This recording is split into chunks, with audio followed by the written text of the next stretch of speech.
Donald Trump speaks in the exact sound bites the news cycles crave and leans in like Biden on a 7-year-old scalp. He stands up for the issues that Fox makes up and gives CNN the supervillain they've craved since Saddam was swinging like your mom at Margaritaville. He's been playing them like a fiddle for years. I said fiddle.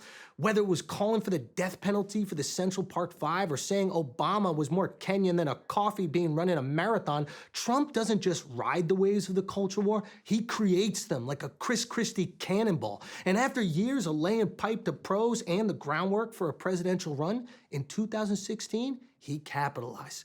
As Obama's presidency was droning along and the woke movement was growing larger than their list of genders, a huge section of the country started to feel disenfranchised. I know this is going to be hard for a lot of you to believe, but that section was white guys. Now, I'm not talking about the ones pretending to be feminists so they can get pussy from chicks with more body hair than a Turkish border guard. Those guys only feel disenfranchised when their wife's boyfriend finishes the cauliflower milk.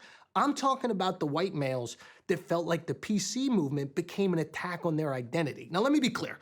That is not what the PC movement was intended for, okay? The goal of political correctness is protecting marginalized groups and ruining comedy for everyone. And in no way are white men a marginalized group, except when they're on Wild 'N Out. But because of the 24-hour media fear cycle, many white guys felt like their identity was the cause of all the world's problems. I mean, Lena Dunham, that actress that looks like a Mucinex germ, called for the extinction of white men after casting only them in her shows. How do you tell a story about Brooklyn with a cast that's whiter than Hogwarts? Sorry, Dean, it's not our fault. We try to forget about black wizards. It wasn't just Lena. Evergreen college students tried to have a day without white people. Obviously, they've never been to a Metro PCS store. I mean, here are some headlines from around the time Trump got elected.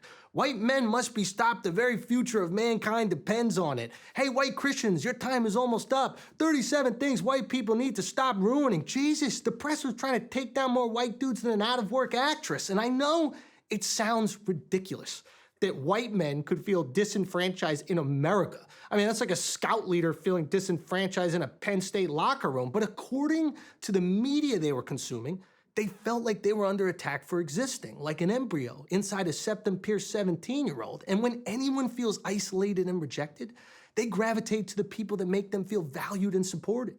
And for some white dudes, that's Faygo-fisting face painters. And for others, that guy was Trump. Now, I know a lot of you are thinking, that's bullshit. Trump attracts more racists than a Fred Perry fire sale. And you know what? That's true.